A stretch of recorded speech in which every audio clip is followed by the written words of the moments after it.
As always, thank you to everyone. Everyone's sending in music. We've still got a few more to get into for the rest of the day, but I want to open up today's conversation, which we have been kind of doing over the last few shows. We've been kind of running into different conversational pieces, and this is the next one is one I definitely do want to discuss quite closely. So the question I want to kind of get into here is very, very simple. It's very, very simple. In regards to the kind of string of big kind of international kind of, I suppose, pop-driven collaborations, obviously Drake joining forces with Thames, Justin Bieber joining forces with Burna and Wizkid, Ed recently joining forces with Fireboy, and a few others as well. Obviously, Chris Brown and Davido is a collaboration that's been going on. Which one of those for this year has been the strongest? Which one of those kind of pop-scale collaborations has actually been the strongest? That's the question I'm asking, so do get your answers into the chat on the right-hand side. Obviously, they're the kind of big four that really stand out to me. 5 if you include both of Bieber's collaborations. But I'm not talking about the kind of quality of tune here in regards to the biggest. I'm talking about the biggest artists that have found themselves working in on these kind of collaborative Afrobeat tunes. Again, the big ones that do stand out for me are obviously Drake inviting Thames onto his album most recently on Certified Lover Boy. We obviously recently saw Ed Sheeran and Fireboy link up for the Peru remix, which is doing absolute bits worldwide. But yeah, in general, do let me know, guys. Do let me know. What do we think is the kind of most impactful, at least one of those? Or which one is at least your favourite of those more sort of pop scale collaborations? I'm a big fan of the sound in general, and I quite like the fact that people are kind of getting involved from different areas and almost kind of moving the goalposts. But I am keen to hear from you guys, so please do let me know in the chat on the right-hand side which ones of these stand out the most for you at the end of the day. Which ones of these big international collaborations stand out the most for you as kind of like, I don't want to say game-changing moments because I don't necessarily think the kind of Afrobeat sound or the Amapiano sounds individually actually need the international collaboration. I think we're way past that being kind of something that's a necessity, but I definitely do think they do increase the fan base. They do increase the kind of notoriety of the sound, and it's a thing that's been happening for years. It happens all the time in the UK. It happened with grime. It's re-happened with garage over the last few months. It's happened with D&B as well. You get kind of pop, kind of credible artists, I suppose, kind of trying something out, and then people discover the rest of the sound through the back of that. We saw it with D&B. We've seen it with grime. We've seen it with garage in the UK. But on an international level, which artists for you do you feel have kind of come in and made the biggest impact and kind of introduced as new fan bases more than anything else? Cam saying Justin Bieber. An interesting one saying Justin Bieber because he's had 2 of these kind of big collaborations this year. He had Burna Boy on his album, I believe, and we also saw him jump onto the Essence remix, of course, earlier on in the year. I actually think the Essence remix was a little bit underwhelming. More than anything else. I think the actual Essence remix, the tune itself, I did genuinely enjoy. I think Bieber did a good job on it, but I don't think the actual impact of the tune was what we kind of expected it to be. I don't think it was as explosive a moment. I think actually the original dwarfs it, like on a big scale. Wildman Mike saying Ed and Fireboy DML is the. Do you mean for that one that's your favourite, or would you say that's the most impactful of these collaborations? Because I'm keen to know. Again, I'm keen to know what your favourite is and, of course, which one was the most impactful.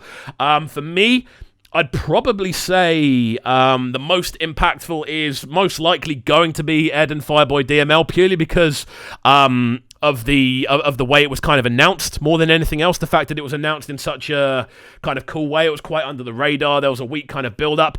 But yeah, do let us know in the chat what your favourites on those are going to be. Martin Stahib saying, I actually feel Justin Bieber actually took Afrobeat to another level because of the fan base. He's actually has one of the biggest fan bases worldwide, and it was also introduced to Afrobeat. He also introduced Afrobeat to his fans. Essence remix was more or less for promotion. Again, I completely agree with you on that one. I don't think the Essence remix was necessary. I don't think it was needed. I don't think it did anything extra melodically to the tune. I don't think it gave it any extra juice, any extra vim. But I do think it was a clever move from Wizkid, and we're seeing that a lot now. We're seeing smart business moves. We're seeing smart promotional moves. My favorite, that's your favorite, and then the Bieber's probably bigger. Interesting. That is interesting. So obviously another name we always see on this list is Davido teaming up with Chris Brown. I'm pretty sure they've collaborated a couple of times in the past. I'm pretty sure they've done at least one this year, if my memory serves me correctly. Is that in the kind of running for this sort of conversation? Is Chris Brown on the similar kind of level to a Bieber or a Drake?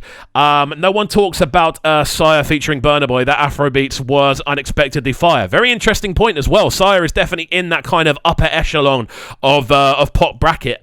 That's a very good point, actually. That was a tune that no one else saw coming as well. No one really saw that one coming. No one really expected it. But in general, do we think these kind of collaborations help the scene? Do we think in general they help, or do we think they kind of monotonize things? Do we think they kind of make things a little bit boring, a little bit kind of cookie cutter? Or do we think by introducing these new fan bases to the sound, it actually elevates it? CK Love Nwantiti featuring El Grande Toto. Now, I don't know who El Grande Toto is. That's probably really bad of me. So I'm going to do a quick search to see.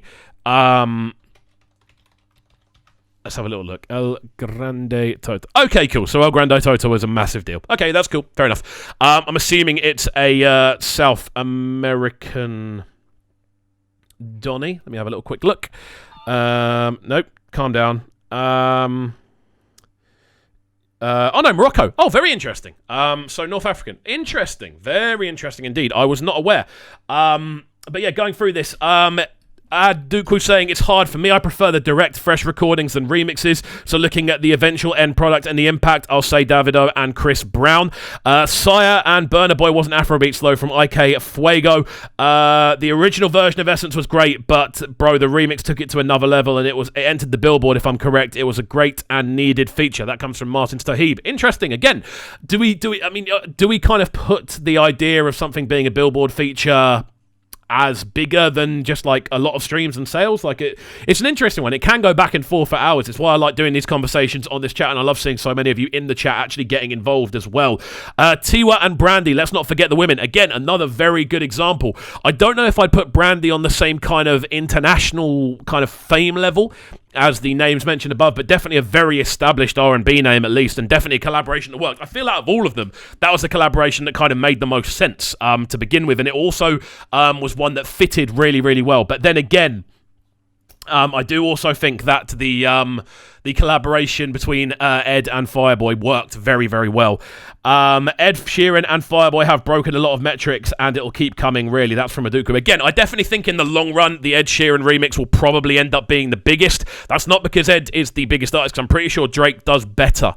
But obviously, Drake and Thames, I don't think that track had the impact it was supposed to have. I don't think anyway. I definitely think we could have seen a little bit more. But we'll see. But there we go. Thank you for all of your interactions, guys. I do enjoy having these conversations. And obviously, I'm going to clip all of them up individually. But there we go. Moving forward, then, we've got 2 more to do. So we are going to overrun by about 10 minutes, but I did promise we'll do 2 more. So first up on the listings. Right, Martin's Tohib. It's your suggestion. It's your time. It's your time. Mania by WizKid is the suggestion. This from back in 2017. Wow. It always seems like we're getting old school WizKid tunes pop up on the streams now, which is good fun.